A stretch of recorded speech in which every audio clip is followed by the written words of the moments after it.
blow this up.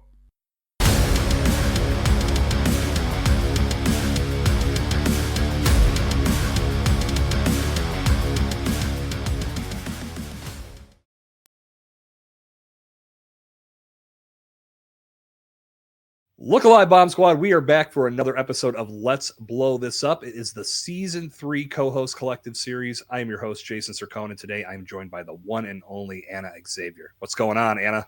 Hello. Thank you for having me. Let's do this. Oh my gosh. Exclusive seat here. I know. This is the first time you and I have gone one-on-one in this series this season, so this is going to be fun.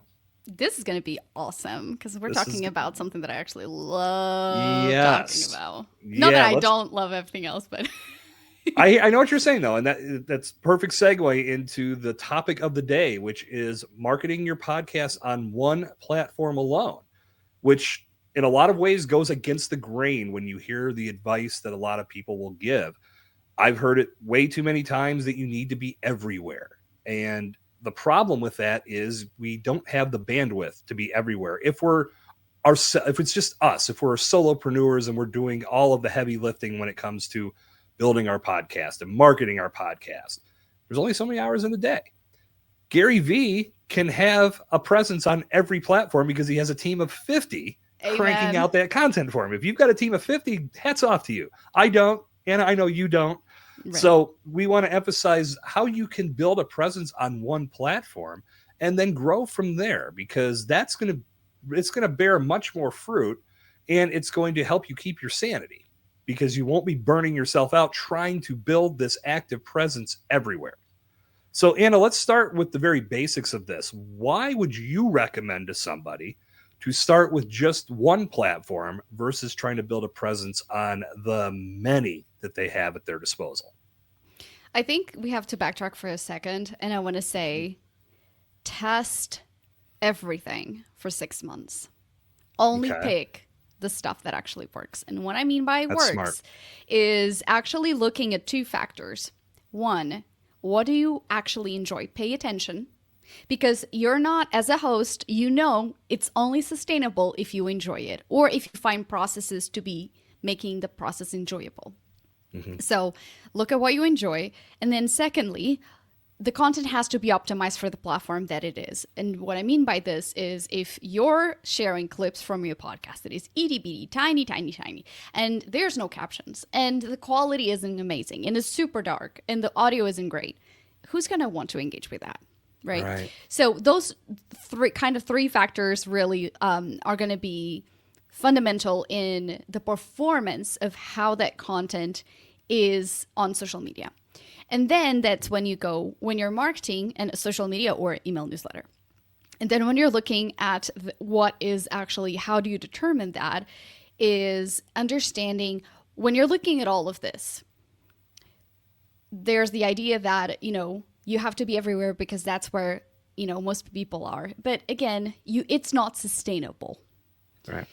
And so looking at the analytics, which is something that we always talk about, is just like your podcast, seeing those and then looking at what is performing and seeing what are your goals for social media as well.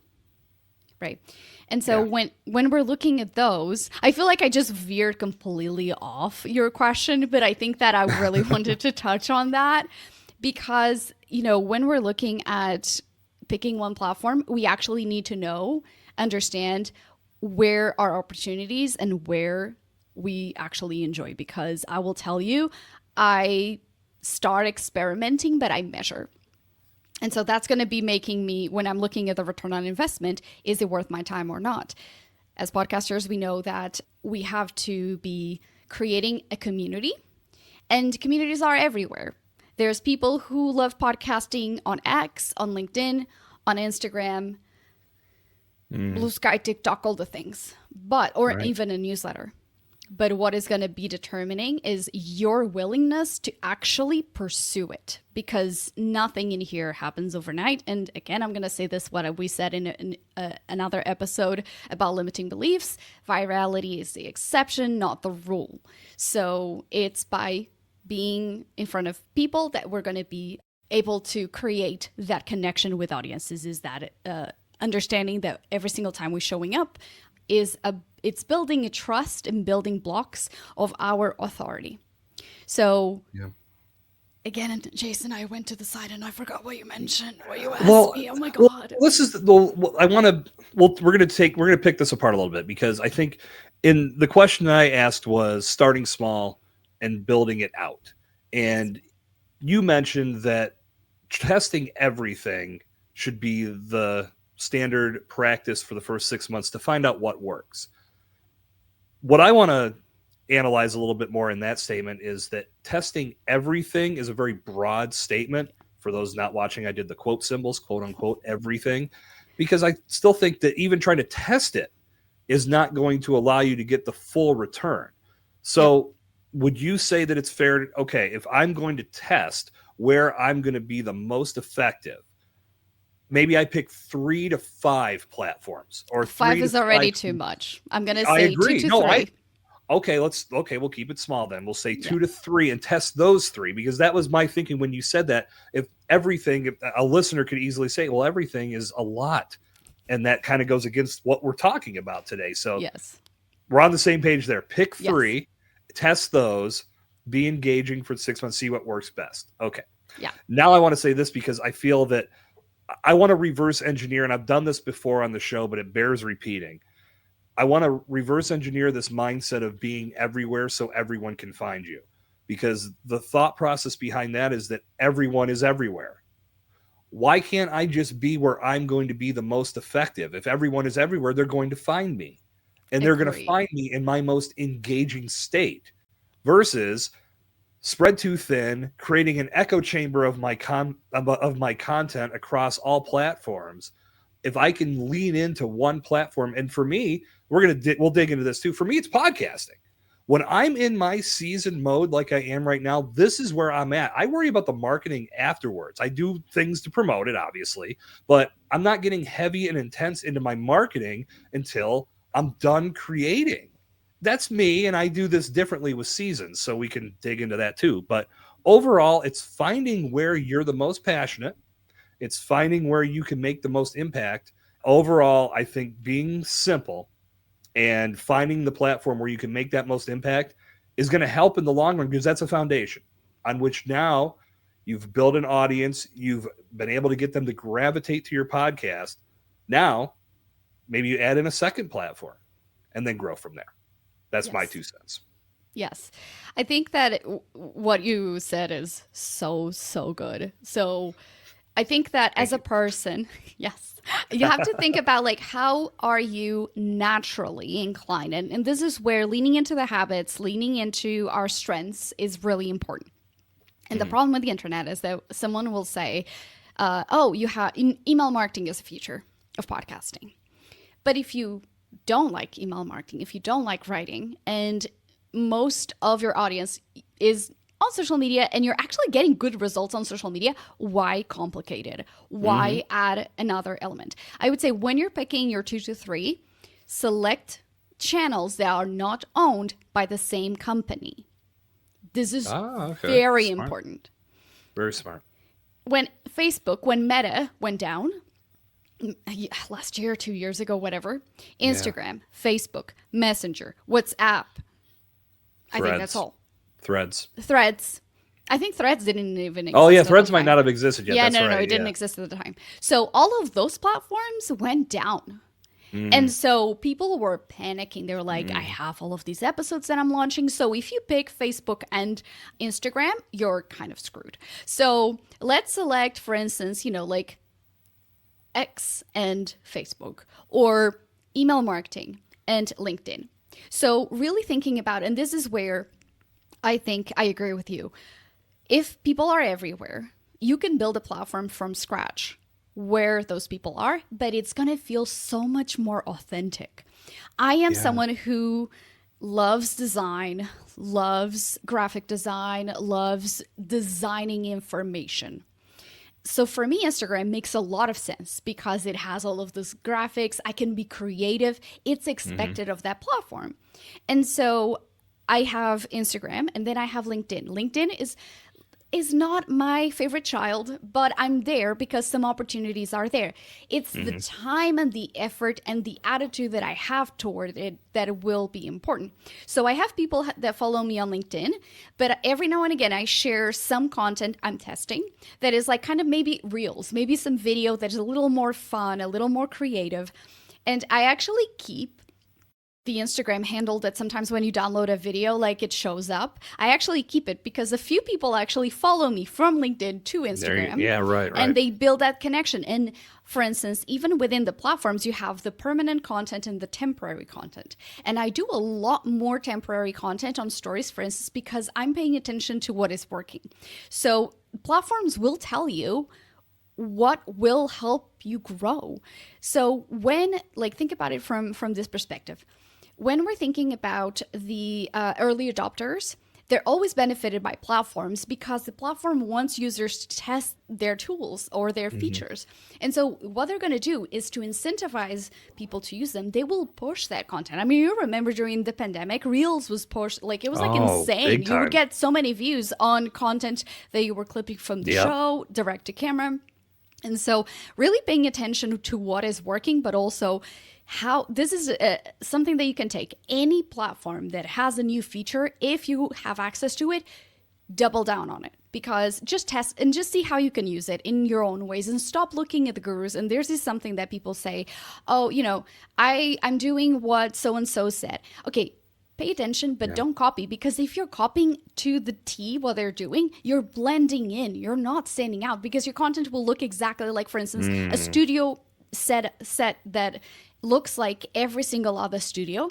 When someone is scrolling through your content, is going to create a lot less brand recognition than if you have a very customized space that is recognizable. Like, for instance, on my studio, I actually moved house since I started my podcast. And so what is consistent is my sign, my neon sign, and my grandfather's recorder. Those are elements that are always visible, and people see that and know it's me. If I had slatted backgrounds and like stuff that is very common, yes, it's very popular, yes, it's very trendy, but it does not create that like element of like, oh, there is the podcast space, right? Yeah. So really looking at, when you're thinking about that one marketing platform, do make sure that 2 or 3, like tops 3, really pay attention to what is the best practices, what are the best practices that are advertised on that platform, because you're doing yourself a favor.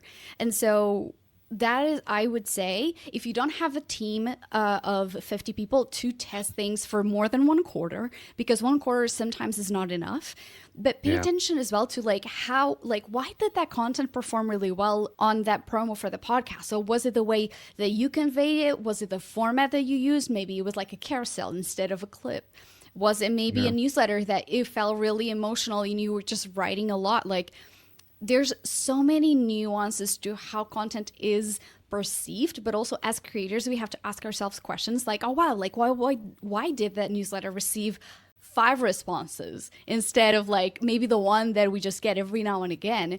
So asking ourselves those questions is going to be really key when determining that like one platform that we want to push is like, what's our main one that we want to invest our time in learning and priming and getting, like, basically pushing, but feeling like we can experiment a little bit, that it doesn't fall stale. Yeah. You made a very interesting point about listening to the gurus, and I know we've commented on that. Sometimes the gurus have something that you can draw from, but if you're listening and just absolutely subscribing to what they're saying 100%, you're going to stifle your own creativity because you're just trying to do it like somebody else did it. And then there is, like you said, no brand recognition, no authenticity coming through. It's just a carbon copy.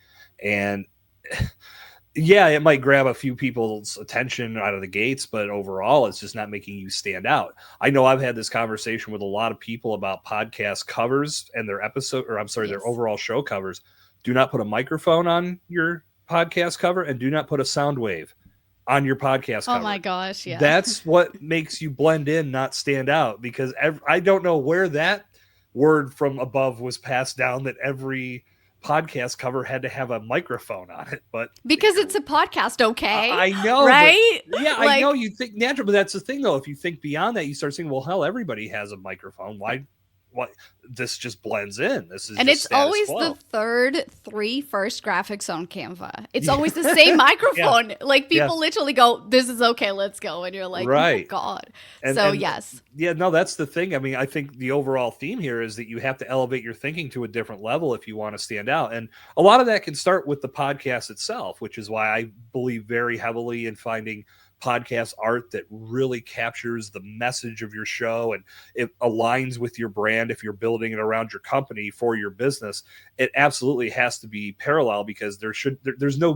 benefit in having something that does not match your brand, because no one will make that connection if they find your podcast first or your brand first. If there's not synergy, it's hard to tell. Like I said, like, let's blow this up. The O in blow is the same as the O in Bombtrack Media. So I've got the two connected, and it took me a minute to get there. But nevertheless, to me, there's a connection and a synergy with what I'm creating through my podcast, because it's designed to be a resource for my brand. I want people that I connect with or that find me to have this podcast to listen to, so they can learn more about, this is what we do all the time. This is what we do to help you build a podcast. And whether I'm doing it by myself or I'm connecting with my friends like you, Anna, having that in place just helps my overall brand stand out.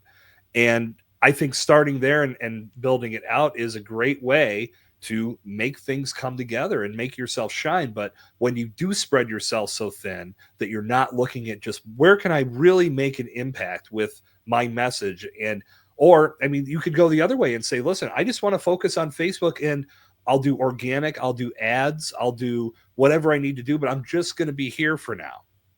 Or same with Instagram. I'm just going to be here, but I'm going to try all of the various tools that are at my disposal to make this grow. I'm going to run some ads. I'm going to use reels. I'm going to use carousels. I'm going to try all these different things.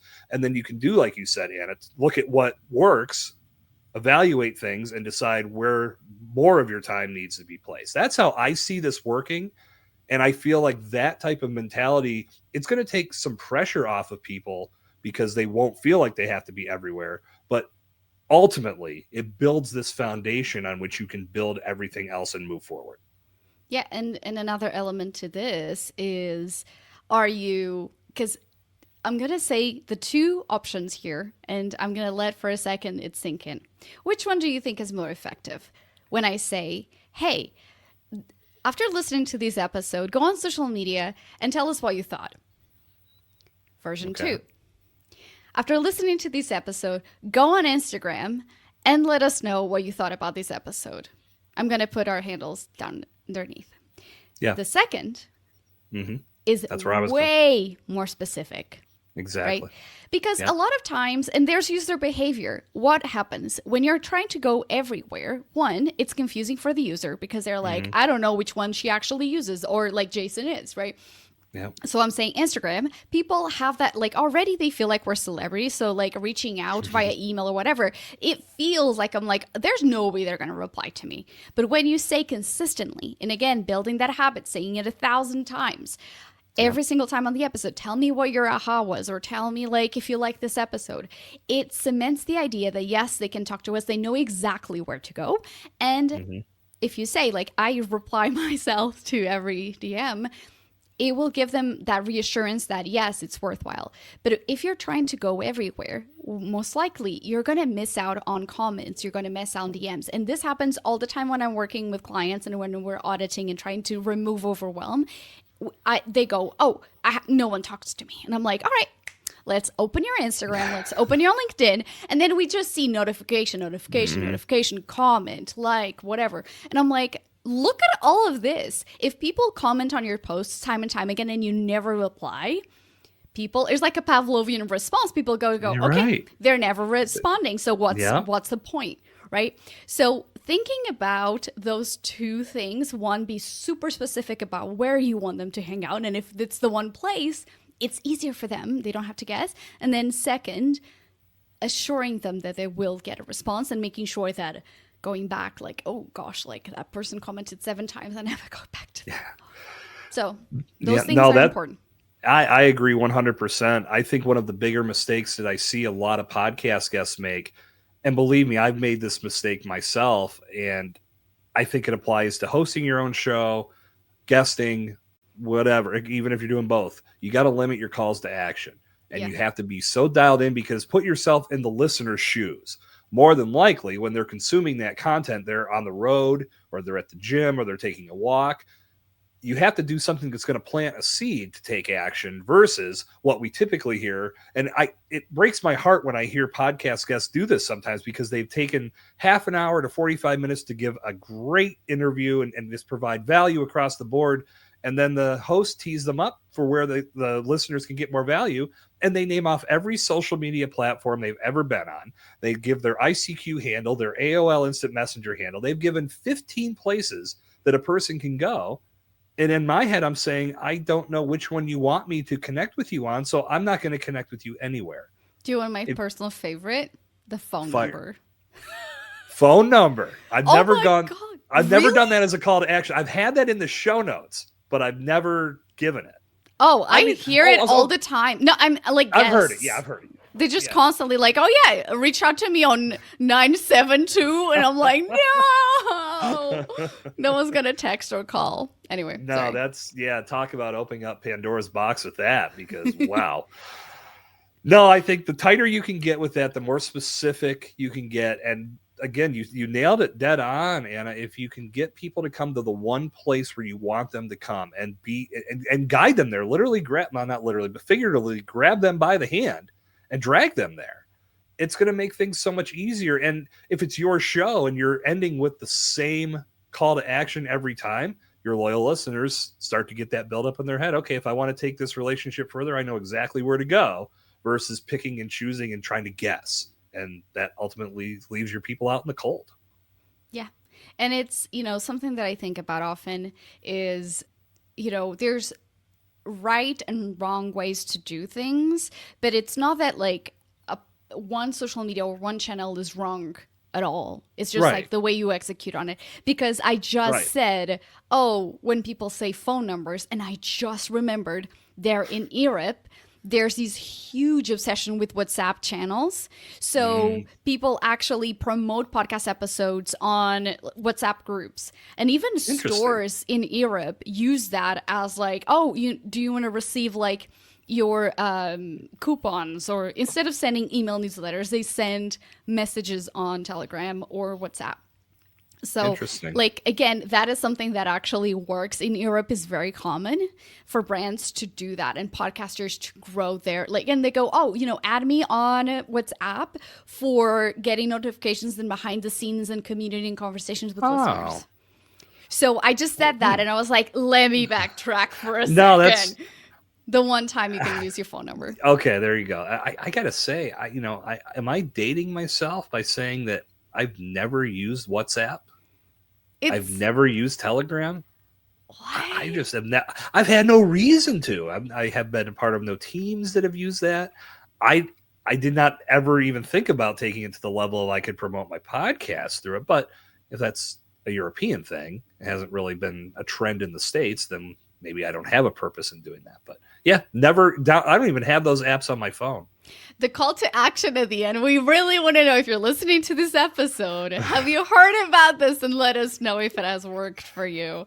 That's definitely, if you talk to us on this episode, I want to hear. I would love to hear strategies around WhatsApp. Perhaps that could be a season 4 episode. In fact, I will put that challenge out to listeners in the Bomb Squad. If you've used WhatsApp to grow your podcast, I want to hear about it. And we want to have a full episode about that on season 4. So get in touch with me. I'll give you 15 ways to do that when we get to the end here. I'm just kidding. Anna, talk to us about the whole myth of going where your audience is, because obviously that's a thought. And I could see that being very prevalent in someone's mind, saying, I'm going to go where all my people are playing so I can play with them too.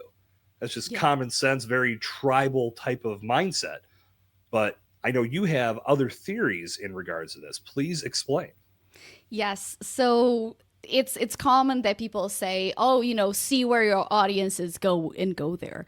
But if it's a platform that you cannot stand, if you don't believe in like the values of that platform, or if you get triggered, or you just don't like creating content, you just can't get it, it's just technical issue after a technical issue or whatever, like it's not going to work. So instead, I want you to think about like what is a platform that aligns with your goals. And it is not to promote your podcast. You cannot use social media, which is social, to promote it because you're just broadcasting. It's like a broadcast channel, right? Mm-hmm. So you need to consider that not every single piece of content needs to be listen to the episode, listen to the episode, listen to the episode.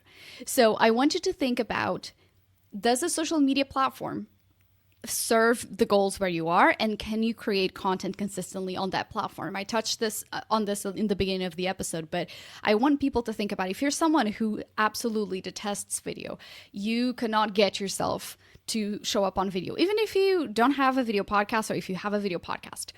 Yeah, you need to build connection with folks. That's the same for newsletters. That's the same for like threads, if it's just like you're just writing. But you have to stay in a platform and do the things you actually want to do. So for instance, I'm going to give you an example. People say you can't sell on Instagram. Like, LinkedIn is so much primed for doing business. Yes, you can connect to an audience that is more ready to buy on LinkedIn. That is true. But if you do not show up consistently on LinkedIn, and you feel like it's just too stiff for you, or you can't just like connect to it, you're not going to consistently show up. I've been told, like go on LinkedIn. Sure. But I've sold coaching, like high ticket items on Instagram because I showed up in a way that I was able to freely share my expertise in a way that felt aligned and felt magnetic. And that's that word of like, if you love what you do, you start getting like, it's almost like a little bit of like an aura, right? And people are attracted to you, and people can sniff, like I'm going to use the word authenticity. And if you're not being authentic, if you're struggling, and even it's just authentic with yourself, like you're just struggling to show up in your most authentic self because you're struggling in that phase, it's not going to get to people the way that you think it is. So if your competitor is on Instagram and you absolutely detest Instagram and you actually enjoy LinkedIn, stop telling yourself that you have to be there because you need to, air quotes, go after your competitors' audiences. Like, it's not going to work. So I want you to think about, you have the ability to create audience connection as long as you're able to follow the best practices of the platform and actually enjoy the content creation, the publishing, the conversations, and build community there. I could not agree with that more. And I will tell you, I'm a prime example of the reason why I do put content on social media. And I say that broadly, social media as in all the platforms, and I'll try different things on different platforms, but I know I'm not consistent because that's not where I want to be. I don't know if it's an age thing. I don't know if it's cutting through the noise thing. My thoughts have been, I would like to get a VA at some point very soon and say, post on Instagram or post on LinkedIn, build one platform for me. I'm not going to make them be on every platform. That's going to be something I attack probably in the next calendar year. But for me, the focus has been on building a quality podcast that people can find and discover. And so that means focusing on SEO, having SEO friendly show notes, SEO friendly blog posts. I want this to be a resource. I know where I shine the most is right here on the microphone, having these conversations, or even in a solo format. Not only do I feel like I shine, but I have fun. I love these conversations. I know I was telling you and Mark when we were talking after one of our recent recordings, this whole co-host collective this season has been so fun because this has been 30-minute deep dives with my friends on the stuff that we are most passionate about. I can't think of a better way to light me up on a daily, weekly basis whenever we all come together than to do this. What doesn't light me up is trying to piece together a reel with clips and effects and transitions. And I understand there are people out there that are doing that very well. It's just not me. It's just not, it's not my thing. And then I start to look at the time that I invest in that. Right. I say, man, if I could just cut a minute clip from my podcast that I've already created, put that up there with a nice caption, give people a feel for what the show's about, and we're on to the next thing. And that's just how I roll. But I've seen people do incredible content in that respect. Keep rolling with it if it works. But I think the main focus and the main thing that I'll line down, and I'm going to give you the mic to have your final thought, Anna, is to focus on one platform first, whatever that may be. grow from there. Don't overwhelm yourself. And if it's in your mind, somebody told you or you heard it somewhere that you have to be everywhere, please let this be the permission that you've been looking for. You do not need to be everywhere. You need to start small and then grow outward. Ana, your final thoughts. Yes, I want to follow up from something you said very quickly, which is, sure thing. If you like this, there's 2 strategies that you can take. One is actually guesting more on other people's podcasts. That's a way to grow. If you already like this one-to-one, guesting. That's effective. I landed like 4 or 5 new listeners from one podcast interview I did years ago. They were like immediately talking to me on Instagram, and I was like, this is great. And you're not showing up you're not doing as much, right? Like you're just guesting. And the second is to actually do direct to camera content. Instead of having those transitions, instead of having those clips, you actually do like talk to the camera and go, I just recorded this amazing podcast episode that you need to listen. We covered this, and that. DM me if you want the link, right? So you don't need to do clips. You can do those 2 different, or one, pick one, right? Yeah. That's what this episode is. But like really thinking, challenging yourself to what you think you have to do, and have air quotes, because there's 1,000 different ways to grow your podcast. Is like the ones that are going to be most successful is where you shine and where you're consistent. So. And I will say, Ana, you do a great job with that direct to camera. And I always know what you're up to. And that's something, honestly, I've had this conversation with myself, and it's something that I've been thinking about doing as a series on Instagram on my stories. I know there's 2 things that I suck at: taking a walk every day and getting on Instagram and doing those direct to camera videos. And I wanted to do more of both. So I was thinking about, what if I just took a walk and recorded a few of these in advance? So I know I'm getting my ass out of the house and going for a walk, and that I could still do that part, because that part I do like. It doesn't require a ton of effort in regards to editing and effects. Just say what you need to say and put that out. That's my jam. That's what I'm into. So that's great advice. I think I could take something even more from that and run with it, and I know the Bomb Squad can too.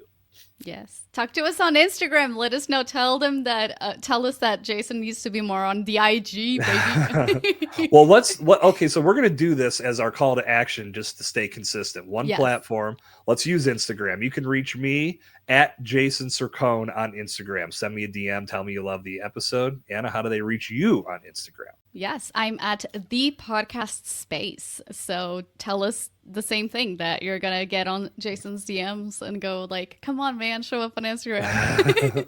Yes, I need the encouragement, Bomb Squad. So as always, links to those Instagram handles and accounts will be found in the show notes. Please, if we're not already connected, make that happen. If we are, say hello, and say hello to Ana too, because she's been a tremendous contributor to this season. And I can't thank you enough for being here, Ana. Thank you for the opportunity. This has been great. Awesome. All right, Bomb Squad, that's going to wind down this episode of Let's Blow This Up. Hope you enjoyed what you heard today. If not, you're dead to us. Just kidding. I know you had a great time, because I know we did, and we look forward to talking with you again on the next episode of Let's Blow This Up. Until that happens, my name is Jason Sircone, reminding you to stay explosive.